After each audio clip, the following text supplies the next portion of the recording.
He's the one who started this mess, and he's going to have to take responsibility. Also wore camouflage uniform. Maybe I should also wear one, go make a conference as well and talk things. But I will be fired from the podium same time. That day, on stage, doing that, I'll be gone. I'm here this morning in order to speak to you about the policing issues that are happening in KZN as well as in the Republic of South Africa. So I'm presenting this briefing to the citizens of this province, and by extension, the inhabitants of the Republic of South Africa, specifically about the work of the political killings task team. It's been spoken about a lot, I'm sure you know that. Let me give a bit of a background about this political killings task team. In 2018, the President of the Republic, His Excellency President Ramaphosa, established the Interministerial Committee, which we refer to as IMC, which consists of the Ministers of Police, the Minister of State Security, the Minister of Defense, the Minister of Justice and Correctional Services, and Correctional Development. These ministers were given a task by the President to ensure that they deal with matters of security nature that affect political leadership in this province. You will recall that the minister had visited the family of the late Musawenkosi Qashana Mkhwanazi in Plesisle in Pietermaritzburg in May 2018. It was then where this IMC was established by the President. So it is a committee of ministers, not a police-directed operation, but a committee that involves different departments. The IMC at the time met and listened to the investigation report that was presented, the so-called political task team that was established before them. And the observation, amongst others, was that the task team was working in silos. It was compromised, and that it did not have any investigation as well as a prosecutorial plan or strategy. As a result, there was a little or no progress in the investigation and prosecution of these cases. A decision was therefore taken by the IMC to establish a national integrated multidisciplinary task team, which consists of the South African Police Service, the National Prosecuting Authority, NPA, supported by both state security as well as correctional services, which commenced its work in July of 2018 to implement the now tried and tested analysis-led and prosecution-driven investigation strategy. As a result of the excellent performance, the political killings task team has been assigned in another presidential intervention project. I can name the few: the killing of the traditional leaders in the province of KwaZulu-Natal, as well as the murders that happened in the University of Fort Hare in the Eastern Cape. Since the establishment of this political killings task team in July 2018, the team has been investigating a total of 612 case dockets. These case dockets include murders, attempted murders, intimidation, conspiracy to commit murders, and other cases. A total of 436 suspects were arrested and charged. 156 firearms were recovered, of which 55 of them were linked directly with ballistically through our forensic testing to the political related cases. An additional 35 suspects who are members of the South African Police Service were arrested. The notable one is the one who's now in prison, who's been working with the parliamentarian who was involved in the murder, about the murder of one Siniso Makaka. We're going to talk about that later. A total of 128 accused were found guilty on 106 cases. 29 accused were sentenced to life in prison, 40 accused were sentenced between 10 to 35 years, 25 accused were sentenced between 1 to 9 years, 23 accused were sentenced between 3 to 12 months. And there's quite a lot of awaiting trial prisoners that are going to be finalized in the next coming few weeks. So a total of sentences that is total number of years that has been given, if I add all of them, amounts to about 1,801 years of imprisonment. This is the work done by the team since 2018 to date that have led into the successful prosecution because of this integration working between the SAPS and the prosecution. On the 26th of March 2025, this year, a total of 121 case dockets that were under investigation were taken away from the task team as directed by a Deputy National Commissioner Crime Detection, a Lieutenant General Sibiya, who was acting on the instruction of the Minister of Police to disband the team. This was done without the authority of the National Commissioner, nor I, as a Provincial Commissioner, was never informed. These case dockets have since March been sitting at the head office ever since without any investigation work done on them. 5 of these dockets had already instruction to arrest perpetrators, but nothing has been done because a Lieutenant General Sibiya, being instructed by the minister, or well, executing instruction of the minister, withdrew all these dockets and they are sitting in archive in his office in Pretoria. God knows why. Therefore, only a total of 112 dockets which are still in court, of which 54 of them are political related and others will include parallel ad hoc, as well as the dockets that are involving the incident at Fort Hare University, and 5 of them are traditional leadership, are still with the team at this present moment.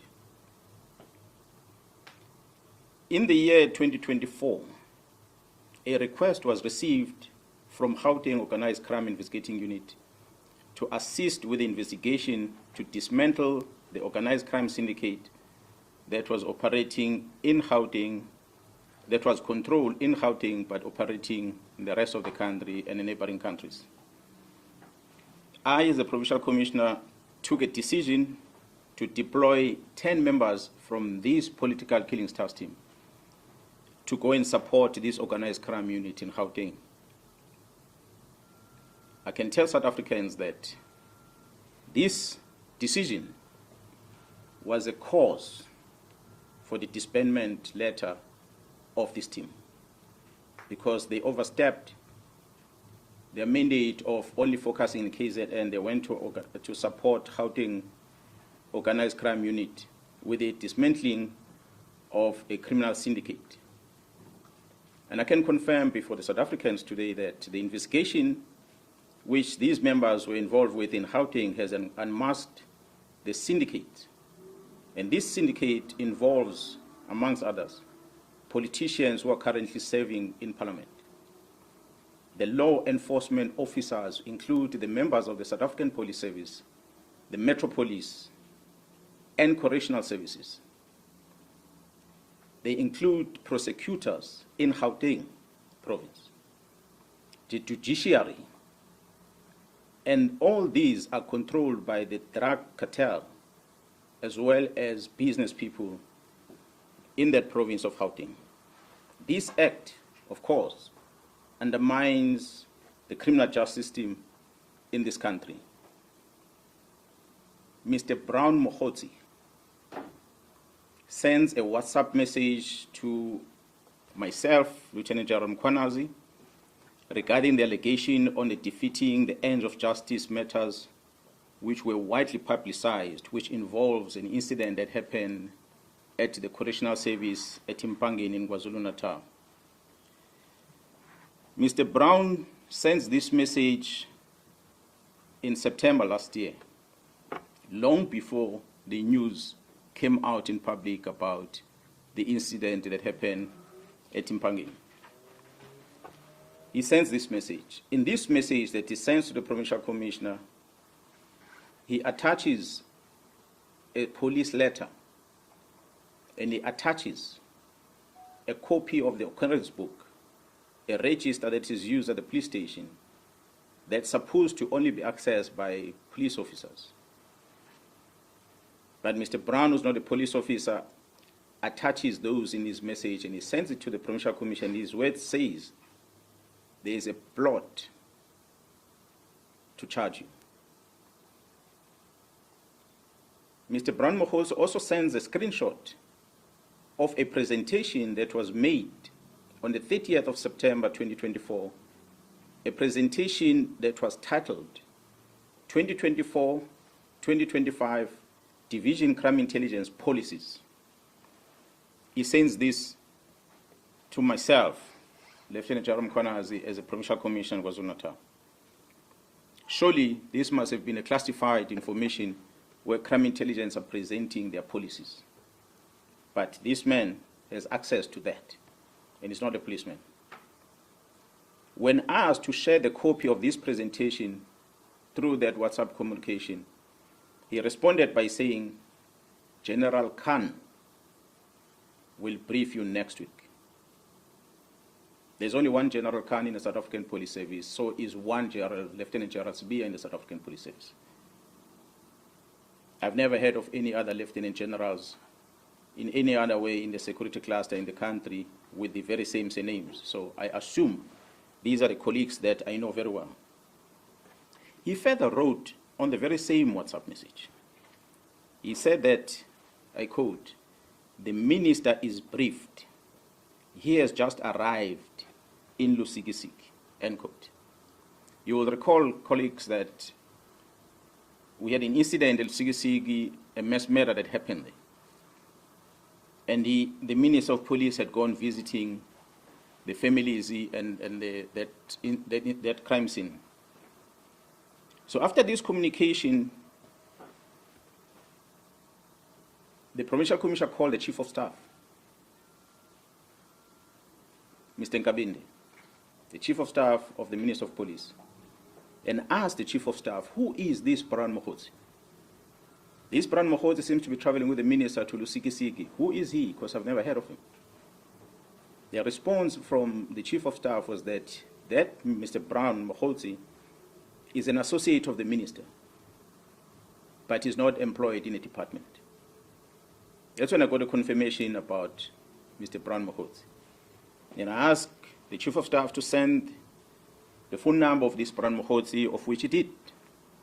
It is that number that made me to confirm that indeed the person who's sending me WhatsApp messages is the same person that is called Brown Mkhwanazi and is from Northwest.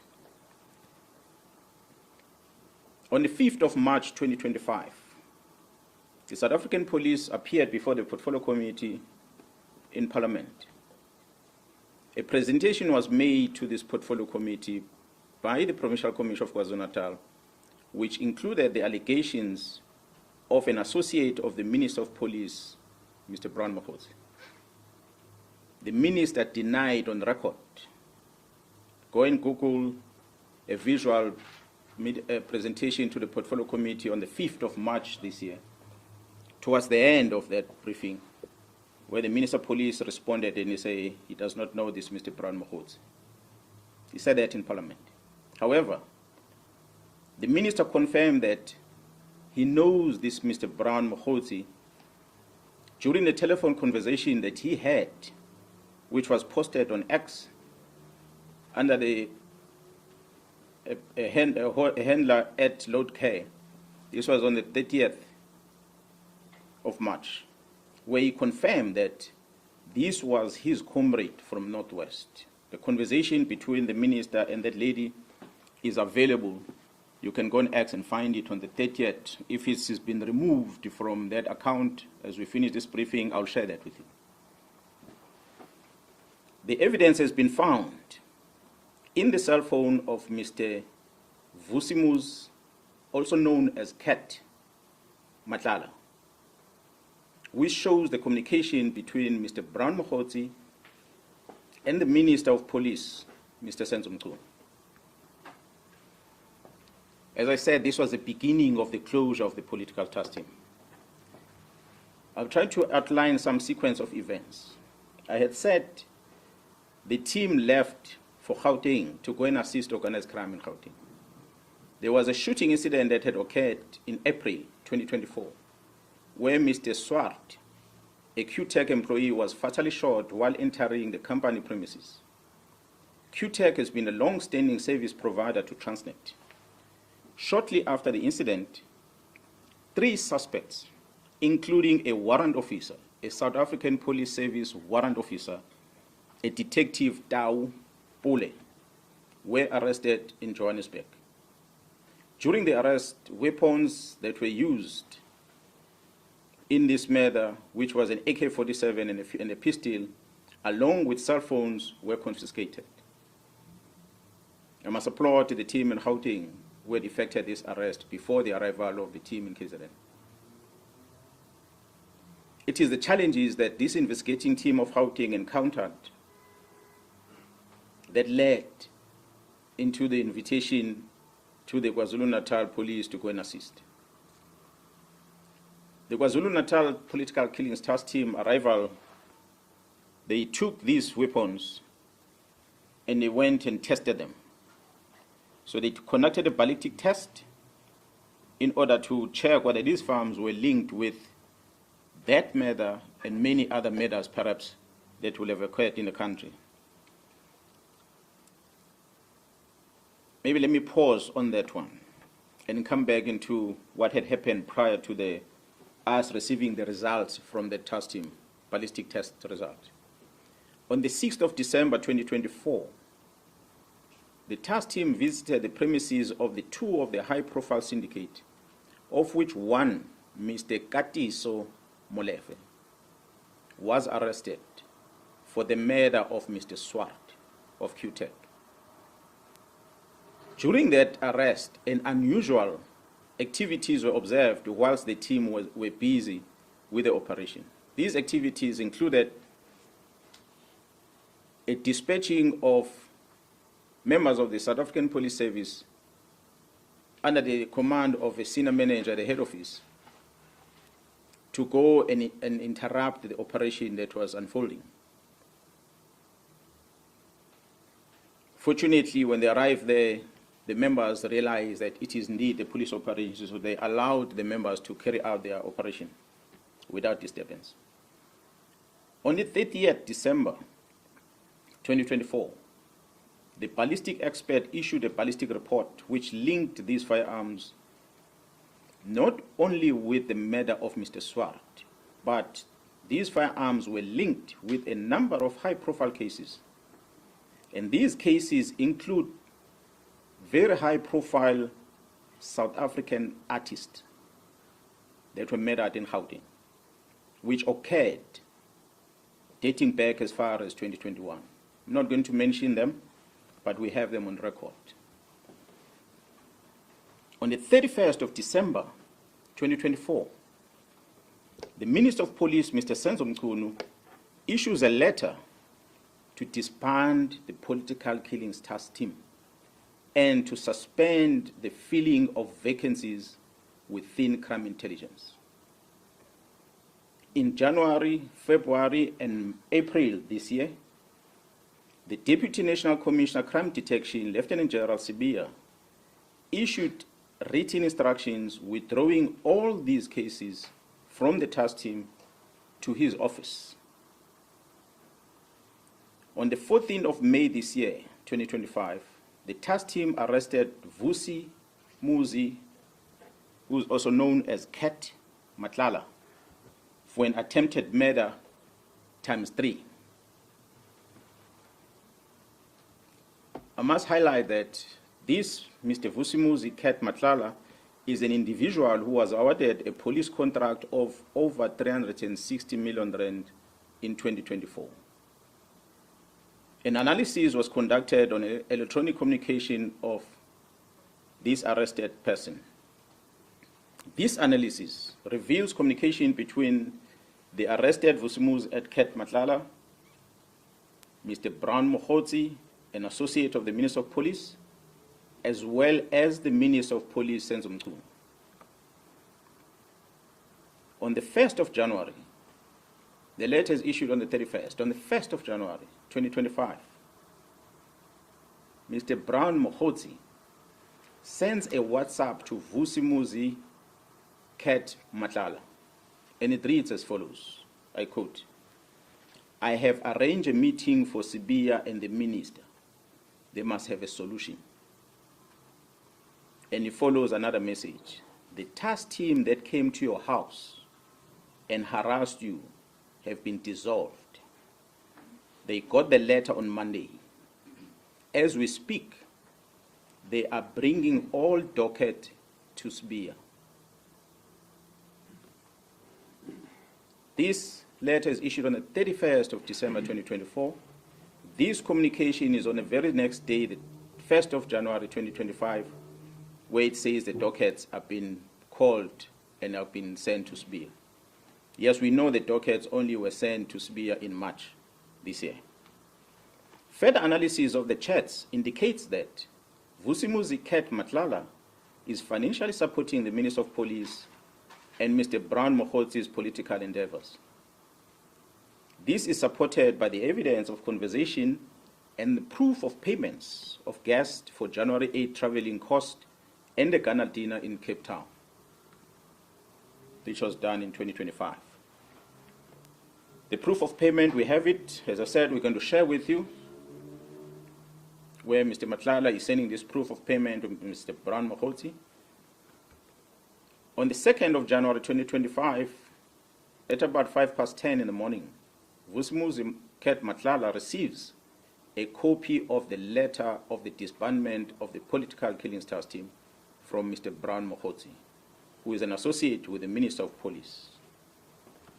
I pause to remind you that this is the very same Brown Mkhwanazi that the Minister of Police had denied in Parliament and later confirmed to be his comrade but not involved with police matters. But he's sending this communication. That's what we have discovered through the investigation. On the 14th of January 2025, Mr. Brown communicates with Mr. Vusimuzi Cat Nhlanhla as follows, I quote, "Sure, don't forget to work on your invoices." On the 15th January, Mr. Vusimuzi Cat Nhlanhla responds with a screenshot of an invoice that he has submitted to the South African Police Service, which I guess was due for payment on his contract. On the 26th of January 2025, Mr. Brown Mkhwanazi sent a message to the Minister of Police, Senzo Mkhwanazi, which reads as follows, I quote, "The guy of the funding in bracket 20 is also in Joburg from Tuesday. He is the one I said has a 3 billion contract with SAPS." Close quote. Open quote, again another message. "I am also meeting with the DNC and the COS today." Now, in the abbreviation, the DNC in the South African Police Service is referred to as the Deputy National Commissioner, and the COS would be, in this regard, the Chief of Staff.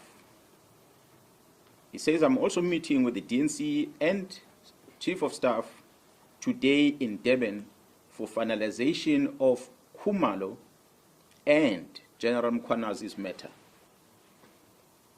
Close quote. Another message reads, "DNC is waiting for the Chief of Staff here. This is very significant." Close quote. This is extracted from the communication of the arrested person. So we ask ourselves a question: is there a theory of conspiracy targeting senior officers involving the Minister of Police in this country? On the 31st of December, we have seen Mr. Brown Mkhwanazi sending the following message to the Minister of Police, which reads, "Minister, I'm going to get the case number and the judgment for you.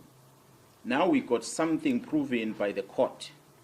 It is a matter now which either Sibiya or the minister can charge Khumalo and apply Rule 9 of the disciplinary regulations of the South African Police Service. It took the Constitutional Court to release a man who was sentenced to life imprisonment through a forced Section 204 confession. Imagine, Comrade Senzo, after 30 years of democracy, having this kind of policing.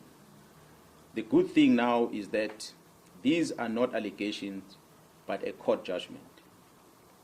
This is extracted from a conversation that Mr. Mkhwanazi is sending to the Minister of Police.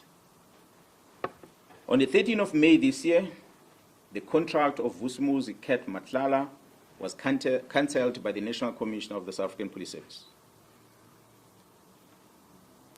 On the 14th of May this year, Mkhwanazi Nhlanhla sent the message to Mkhwanazi, which reads, I quote, "Morning, just to let you know that my contract was cancelled yesterday, and I see you've been ignoring me and promising me things that never happened.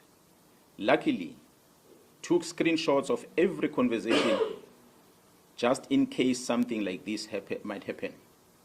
I'm taking all this to media and some to court on Friday when I do the interdict." Close quote. On the 30th of May 2025, the Investigative Directorate Against Corruption, which is referred to as IDEC, requests the exhibits from the cell phone of Mkhwanazi Nhlanhla from the political killings task team, and they download the content of the cell phone. IDEC is a unit that was established to deal with corruptions in the country.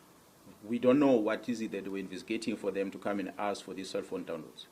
On the 25th of May, on the 30th of May, I beg your pardon. On the 25th of June this year, the project coordinator of the political killings task team is arrested by IDEC. A dramatic arrest. A dramatic arrest. On the 26th of June 2025, the accused, Katiso KT Molefe, who was arrested by the very same task team, was granted bail. Guess that one went under the radar.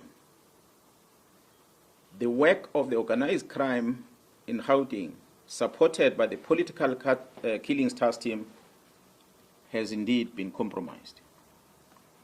The disbandment of the political killings task team was influenced by the sterling work that they performed in Gauteng to uncover the criminal syndicate, which involved some members of the criminal justice system operating in Gauteng province, and not because of what I presented earlier, which was the work they did in the province of KwaZulu-Natal. Their demise was as a result of them assisting Gauteng to uncover the criminal syndicate. Despite all these challenges, we acknowledge and appreciate the resilience of the members of the political killings task team.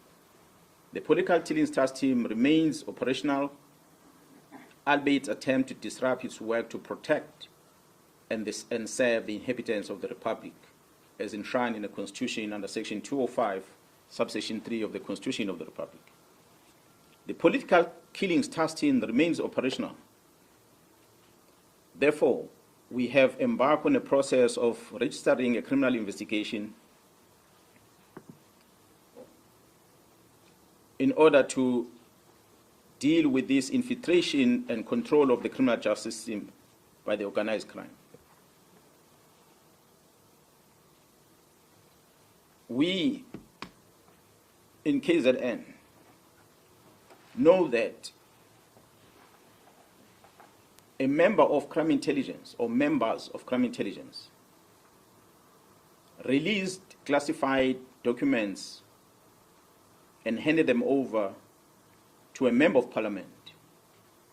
That includes vetting documents, as well as covert properties. We all know in the country that the Joint Standing Committee of Intelligence is the one that must supervise the operations of a secret fund account, not only for the South African Police Service, but all the intelligence agencies in the country. That the members of crime intelligence gave these documents to the member of parliament, and the member of parliament registered a criminal case in Gauteng where he was alleging that some of the officials within crime intelligence were issued fraudulent vetting clearance certificates. After opening the case, he sends a communication to the Minister of Police. He asks the Minister of Police to take these dockets and assign them to someone else. The Minister of Police Chief of Staff, Mr. Nkabinde, wrote a letter to the head of the NPA newly established unit, which is referred to as IDEC, Investigating Directorate Against Corruption, to investigate these cases. These are allegations of a manipulation of a vetting process, not a state capture, not corruption. But IDEC receives this communication from the Minister of Police to take these dockets, and IDEC does exactly that. They go and take these dockets and they investigate them. I wonder whether is this what the unit IDEC was established for? The Minister of Police invited and facilitated the peace talk between myself, the Provincial Commissioner of KwaZulu-Natal, and the Deputy National Commissioner, Lieutenant General Sibia, in his office, in his house, State House, official residence in Pretoria. The purpose of the invitation was to try and create peace between myself and the Deputy National Commissioner. It was unprecedented. I've never seen in my life. The National Commissioner was present, but he just kept quiet because it was not his meeting. The Minister of Police felt that he must make me and General Sibia to find peace. Surely, there can never be peace between a criminal and a police officer. As we speak, the South African Police Service, KwaZulu-Natal, still does not have a leader within crime intelligence because of the letter where the minister suspended the filling of vacancies at crime intelligence, which is dated the 31st of December. So to date, we don't have a command of crime intelligence. In this province, we are trying to figure out on our own how to infiltrate syndicates because the minister decided these posts must not be filled. The crime intelligence at the national level has no commander as we speak. And we must thank the magistrate who made the ruling that went beyond what the charge sheet against the accused is about, which the members were charged on HR-related matters that dealt with filling of vacancies. The magistrate directed that these members must never enter any premises of crime intelligence in the country. So which means all the work of crime intelligence had to come to a halt. Interesting for us is that another magistrate who then had the matter of the second accused on that case, who had remained in custody last week, did not issue the same condition. He understood that the judiciary cannot get involved in determining whether people must go back to work or not. It is an employer that must make the decision. But I must just indicate to the South Africans that Mr. Padayache, who appeared in court on the day when these police officers were arrested, whom the magistrate referred to as an investigating officer, is a former member of crime intelligence himself. He retired from the police and he went to join this new unit, IDEC. He is now referred to as a lead investigator with no qualification, no investigative experience at all. But it is a person whom the magistrate directs that if anything is wanted at crime intelligence, must go via. So he gives him a carte blanche to access anything at crime intelligence on behalf of the members that are employed to work there. The vetting section within crime intelligence has more powers than any other units within that space because they can scrutinize everything about the applicant who's applying for security clearance. And they can manipulate that security clearance process for their own benefit. So I stand here understanding, as leading this province of KwaZulu-Natal, that fighting organized crime remains a priority as directed by government. The National Commissioner remains my commander and the commander of all of us as we wear this uniform. And we must protect this badge and the police commissioner. I call on all men and women in law enforcement, the South African Police Service and Metro Police to stand up and protect our people. Yes, sometimes law can stand on the way to achieve justice, we must choose justice. I'm a police officer who understood the task at hand. When I joined the service, it was my resolve to make sure that I deal with criminals head on. Hence, I had chosen a career within the combating side of policing. That's what led me to work in the units that I worked for over time. Yes, I've been a provincial commissioner, and I'm still a provincial commissioner, coordinating different type of policing operations in this province. And I've been involved with a lot of operations in the country in the past. And I understand that at this present moment, the war that we are facing is so serious that it deals with high-level senior officers within the criminal justice system. Therefore, it is important for us to go into a combat mode. It is important for me to make sure that I take on the enemy directly. So when you see me and you see this management and you understand that we have hard-working men and women, not only in KZN, but across the board in the country, who doesn't like crime, who doesn't like these criminals. I, fortunately, am a citizen in this country. My families are spread across different provinces. So it is my duty and the fellow police officers to protect them. So I'm not going to surrender their freedom. I'm not going to surrender their safety to anyone. So I will die for this badge. I will die for them. So I will fight this fight until the end. Wherever the end is, we will fight. We're not going to stop. We've got family members, brothers and sisters, we've got children that are exposed to drugs. This drug cartel, which includes a group in Gauteng that's operating in Gauteng as their headquarters, are importing these drugs from abroad, South America in the main, through this port of Durban, amongst others, to Gauteng, and they process them in Gauteng, and from there they distribute this drug all over in the country as well as other countries. We've been involved with a lot of shooting incidents in KZN, especially at Nhlanhla. As we're engaging with these youngsters, we're doing analysis, and we're realizing, yes, they might be ill-disciplined kids, but their behavior is encouraged by the substance that they take. It gives them courage to kill, it gives them courage to rape, it gives them courage to murder. And if we take away this substance, they will become good citizens. They will become good kids. So therefore, we need to get rid of drugs. Now we understand when we fight with the drug cartels that have controlled police generals, that control prosecution and judiciary, it's not going to be a small game. So unfortunately, some of us have to sacrifice. We've reached a stage where we are sacrificing for the good of the South Africans, for the children of South Africa, to be free from drugs.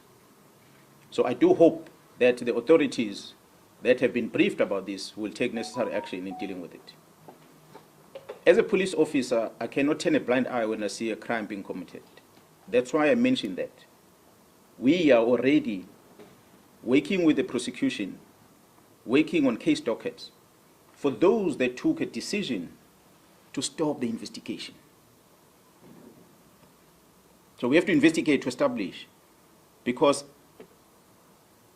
this new administration came into office last year. This IMC that was established by the president has been in existence before the new government.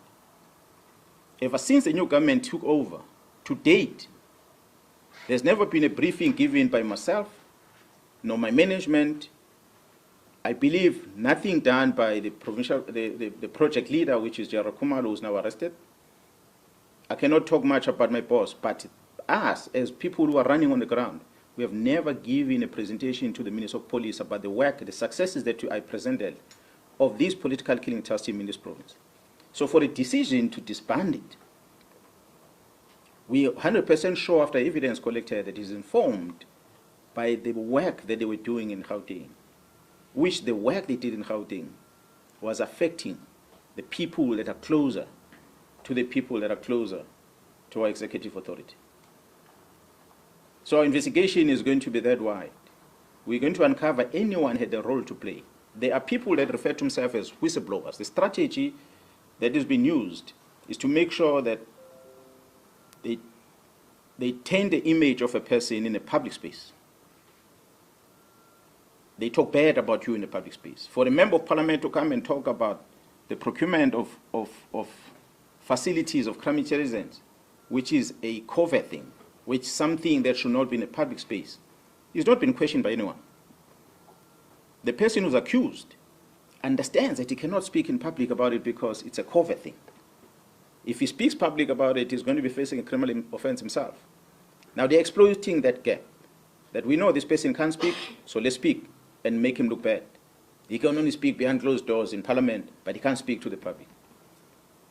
Push the man until he reaches the end, and he's going to expose the issues of national security of this country, simply because there are people with evil intentions who are pushing him to get to that stage, using the state apparatus to execute the mandate. So we have to investigate in order to be able to remove the cancer. That's where we're going to go. I hope I answered all your questions. Just what the implications for you from this point? Yeah, what I said when I started, that I've decided to take this fight head on. So the least that can ever happen to me is to someone to come and attack me, or somebody to issue an instruction that Mkhwanazi must be fired from the police, or suspended, or arrested for that matter.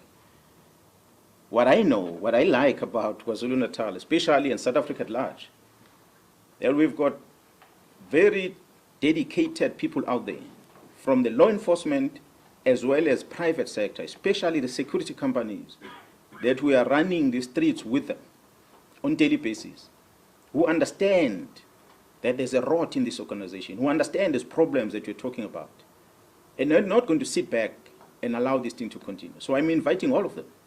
I'm inviting the citizens to stand up and protect these men and women who are standing for the truth in this organization. They must protect them. Whether I'm there or not there, fight must go on. We must protect this country against crime. It's all what we can do. So whatever happens to me happens. I'll take it, whatever happens, happens. If it's prison, it will be prison. It's already on communication planned by Mkhwanazi, the DNC, and the Chief of Staff, that they must deal with my matters. Whatever matters comes, they will come. But what we must not surrender is this country and our children to be controlled by drug syndicates. And that's what is currently happening. Yes, sir. Who's next? Next one. This was the last one. Clive. Yes, thanks, sir. My name is Nhlanhla from The Witness. My first question is really around clarity. You talk about evidence collected. Obviously, when you collect evidence, whatever evidence you get, it must be preceded by an investigation.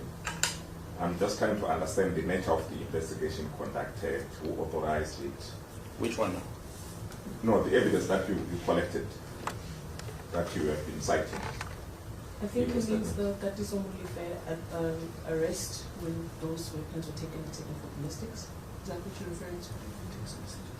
No, my understanding is that there is pieces of evidence that confirms kind of a conspiracy theory against you, and you are citing pieces of evidence. I'm just saying, did you do it yourself, the collecting of this evidence? Oh, okay. Yes.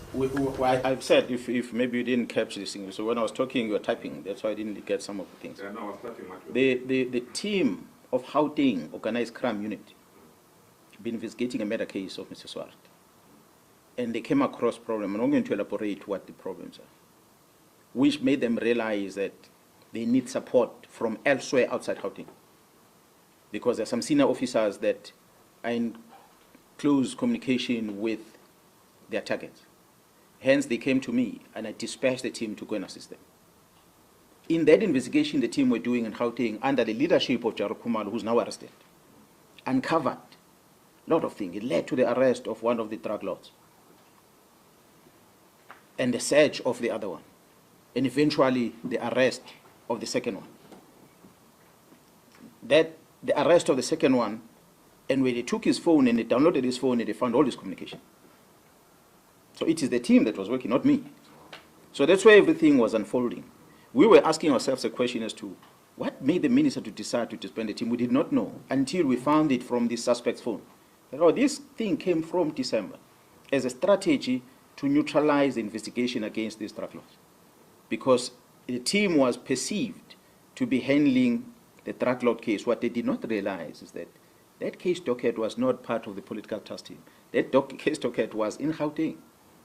And the hard-working men in Gauteng were investigating that. Because they were threatened, they were supported by this team. But the docket remained there. Now, there's a number of people that should have been arrested in Gauteng that are not arrested because the prosecutions does not want to sign off the warrant of arrest for those people. We do hope that pretty soon we might find some changes with good, dedicated prosecutors. We might see arrests happening. And these incident that involves artists in this country that were killed is going to come to the fore. And when that comes to the fore, you'll remember the day when I stood here before you and I spoke about it. So my investigation in this province is not about my plot per se, but it's about the defeating the ends of justice. How do you decide to stop the investigation from March to date? Who gives you the authority? There's directives here from prosecution that investigating officer must do A to Z. These investigating officers were told to go home and leave these investigations. For whose benefit? So we ask a question. And the instruction says, as per the directive of the executive authority. Now we ask ourselves, when we're going to scrutinize this, we investigate, what is the constitutional mandate of the Minister of Police and what is the constitutional mandate of the South African Police Service? What is the Police Act saying about the powers of the Police Commissioner versus what the Minister of Police is supposed to do? There's a policy and there's operations. I had said on the record before, I will not close the task team not unless the National Commissioner gives me the instruction. That's why today this team is working. So we're not going to stop. That's why as we continue as police officer, we investigate, we're going to find the rot. Now the cancer has gone so deep that we have to now focus ourselves in here and stop chasing children at Inanda. We must get rid of the drug that make those kids to behave like that. Yeah, no, I had two questions. The other one is around the protocols. We know in government there are strict protocols, particularly with police, that stipulates that if you have a grievance like the one that you're telling now, these are processes that you should follow. So I just wanted to find out whether did you escalate the matter maybe up to the president, and also before you came out of course in public now. And also I just want to check, there are 11 district commissioners here. Are they in support of the stance that you have adopted? Thanks. Yeah, well, I think the latter part, here the district commissioners, maybe they can answer themselves if you directed questions to them, but they are here because they've been briefed about this, what we are doing. You correctly said we have got chain of command, and I've said before, the National Commissioner, Jarma Simola, is my commander, and nobody else. At the provincial office, at the province of KwaZulu-Natal, I account and report to the legislature and via the executive authority in the province, of which the Premier is the one that supports us. So I must communicate via the executive authority in the province, and I must communicate via the National Commission. And that's where it ends. So this information has been given to the National Commission. He knows about it. He's the one who then can dispose it further to wherever it needs to go. I had requested the portfolio committee chairperson to make sure that he invites me to attend the portfolio committee because I was not initially supposed to be part of it in March 2025. Hence, I spoke the things that I spoke before Parliament in the presence of the Minister of Police. That's where the Minister denied the knowledge of this gentleman, of which today we have evidence through that team, hard-working team in Gauteng, had picked up. That's why I want to emphasize that this whole cracking of or investigation of the syndicate was not started by the KZN police, was started by the Gauteng members. But because they came under difficulty, they called for support. So we went there to support our colleagues. I salute those members because they don't sleep at home. Some of them have not been at home for a year because they are wanted. These are Gauteng members, it's not here. Yes, we talk about crime being coordinated in Gauteng province, but there are members in Gauteng, both SAPS, prosecution and judiciary, who are against what is happening. But because these syndicates are able to control those in power, it makes the investigation not to continue in Gauteng. That is our problem. Unfortunately, the operations of the justice system, we cannot take a case that incident happened in Gauteng and investigate it in KZN. It has to be done there. Decision to prosecute must be happen there. The judiciary, the preside over it, must happen in the same place. So if those people responsible are controlled by the syndicate, then the case is going to fall flat. Yes, Africa, no. PC, I just wanted clarification on whether, because you're saying that the national commander is who you report to, did he give you the go-ahead to continue with the political task team? Because you're telling us that the work continued. Did you get the go-ahead from him to continue with it, even though there was a decision that was made from above? And then I just wanted clarity on, when you mentioned the arrest of Katiso Mkhwanazi for the murder of Swart, you mentioned that the weapons that were found there, the ballistics, when they came back, they were linking to several crimes, including, you said, artists, music artists. Did you mean Johannesburg and Durban, or were you saying it as a general statement? Maybe the second question, the firearms were linked with the murders of artists in the main. Those artists were killed in Gauteng, which dates back to 2021. I'm not saying which type of artist, but the South African prominent artists that were murders, their case has not been resolved to date. At least in KZN, we've made an arrest that is known in public about the murder of AKA and his friend. But in Gauteng, we haven't had much. We now know there is firearms linked with murders of some of those artists. So, but the decision must now be taken that these people must be prosecuted because they are now known who are the suspects that are involved. The first part of your question, I'm not sure if I remember very well now everything that you've asked on it. With regard to the political task team. The minister issues a letter on the 31st. The National Commission is on leave. National Commission comes back from leave. He's concerned about this directive of the minister because it's got criminal in it. That you don't stop a criminal investigation. Even the National Commission himself can't tell a constable to stop an investigation. So who is then the minister can say that? And the Deputy National Commissioner will then issue these directives. The National Commissioner signs a letter, a call-up instruction, to continue deploying this task team to work. He authorized it in black and white, and he even put budget on it. So the team has been working ever since under the authority of the National Commission. The National Commission has never disbanded the team. That's why I said he never issued the instruction of withdrawing of case dockets. Hence the investigation, because we now have to establish who then does this. So surely if the National Commission doesn't toe the line, he must go himself, most likely. Wonder why we had some things on the news last weekend. Because then if he goes, they take over and everything can be controlled. Last one. Okay, SABC. Both of you. Okay. There is, yes. Sir, yes. Just for clarity's sake, we have the case that's looking into the drug syndicate in Gauteng. You also talk about looking into the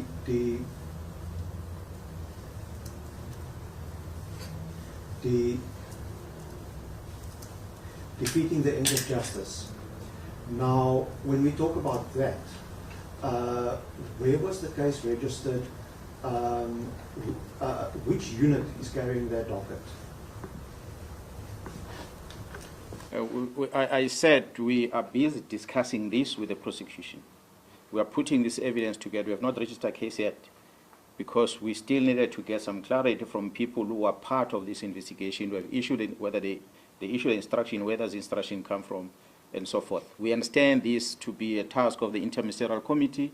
Then we'll expect the ministers of these departments to also assist us to tell us whether, as the committee, did they issue this instruction that authorize the disbandment of the team, and so forth. So once we compile all those things and then the prosecutors are happy with it, then we'll register the docket, then we can be able to take it to court and be able to hear what could have been the reasons behind. Nimpo, last one. Nhlanhla from SABC. Just a couple of questions, PC. You mentioned that Brown report from the Northwest. Does he enjoy the support of the Minister of Police? And you keep on mentioning the Minister of Police in all your investigations. Are you insinuating that the Minister is involved or is linked in criminal elements that you have been mentioning? And then maybe ask one by one, so I don't keep on forgetting. First one. No. Let me answer this one. Then she can ask another one. The Minister of Police, through the communication that we received, first he writes a letter, he disbands a team. In the same letter, he stops the filling of vacancies. We are 7 months down the line without a command of crime intelligence. We don't know the reason. We've asked the National Commission to explain to us why is this. He says the minister gave the instruction. So we don't know what is the intention. And we, in Parliament, even say that we don't know what informs the minister to say disband the team, because the team's work speaks for itself, is there. I mean, on frequent basis, the previous ministers were briefing the nation about what the team is doing. This new current administration has not done that. Now suddenly we see the letter that says the team is disbanded. We don't know the reason. Fortunately for the investigation happening in Gauteng under the leadership of the project manager, which is Jaro Kumalo, and evidence is retrieved from one of the criminal syndicates, which makes it clear that there's a communication between the minister and these people. The very same minister goes on record on a teleconversation he's having with someone else, where he says, I know this is my comrade. Whereas he has said in Parliament he does not know the person. We see on the records communication of this Brown Mkhwanazi together with an accused. The communication that involves police things amongst them is to deal with Mkhwanazi and Kumalo. Amongst them is to expeditiously applying disciplinary regulations of the South African police deal with Mkhwanazi. That's why there's a call in public from a person that I will not necessarily mention his name, that the National Commission must bypass the disciplinary regulations of the service, must simply suspend these people because they are arrested. Why is that call? It's a call that is putting more pressure to make sure that the crime intelligence is handing over to the criminal syndicate. That's what it's about. So the people make calls and they disregard that which is a rule in the organization. You commit a misconduct, produce a report as an arresting authority to the executive authority or to the leader of that institution and say, this person was arrested for A to Z. And what comes after next is an internal investigation to establish whether do we keep this person in that environment or not. If we keep this person, will it not interfere with the investigation or not? But those powers are taken away from the National Commission, who's supposed to do that by the court, by magistrate, who says you must not go there. So automatically it means the court have now taken the role of the National Commission dealing with the disciplinary matter by suspending people. The National Commission is confused. Now, what does this court mean? That's why today the National Commission has not appointed anyone. Which means a whole month, a whole week has gone by, this country is suffering, there's no head of crime intelligence. Because court decided, not the court, maybe let me rephrase, one presiding officer decided that these people cannot go on work there. So that almost suspended the entire disciplinary regulations of the police, which is a concern. Not to say people did not commit misconduct. They would have been arrested if they committed misconduct. But allow the internal process to happen. But they are not doing that. They are on the media are taking. Another question. Now, please see, with all this work that you have been doing, arresting criminals and trying to dismantle this drug cartel or criminal syndicates, do you believe that all these investigations against you, they were purposefully targeting you so that you can be removed or eliminated from these investigations? And do you believe that your safety is in jeopardy after this revelation? Yeah, well, the safety of South Africans is in jeopardy. At least Mkhwanazi still has a firearm. He still has a men and women that he works with. He can still somehow protect himself. There are men and women out there that are vulnerable, they've got no one to protect. So we can't be worried about our own safety, we must worry about the safety of the citizens. So ours is to go out there and lay our life to protect them. That is my only concern right now, not about my safety. You know, everyone shall die. The time will come. If it comes, it comes. But if an enemy comes to you, attack the enemy. Don't allow the enemy to take advantage. You can't just lie with your arms in your hands like that. You have to fight. So that's what we are doing now in KZN, and we shall fight. And this fight is very big. So it needs people who are committed. People who are not worried. No, they're going to chase you. They're going to arrest you. Get out of that prison and fight. They're going to suspend, they're going to dismiss you, they can get you out of the police. When you're out of the police, join men and women in the private sector that are dedicated in dealing with this criminality and fight from outside. That's why we're calling on them to also join us to fight. That is not going to stop. So I'm not worried about my safety in as far as these investigations are concerned.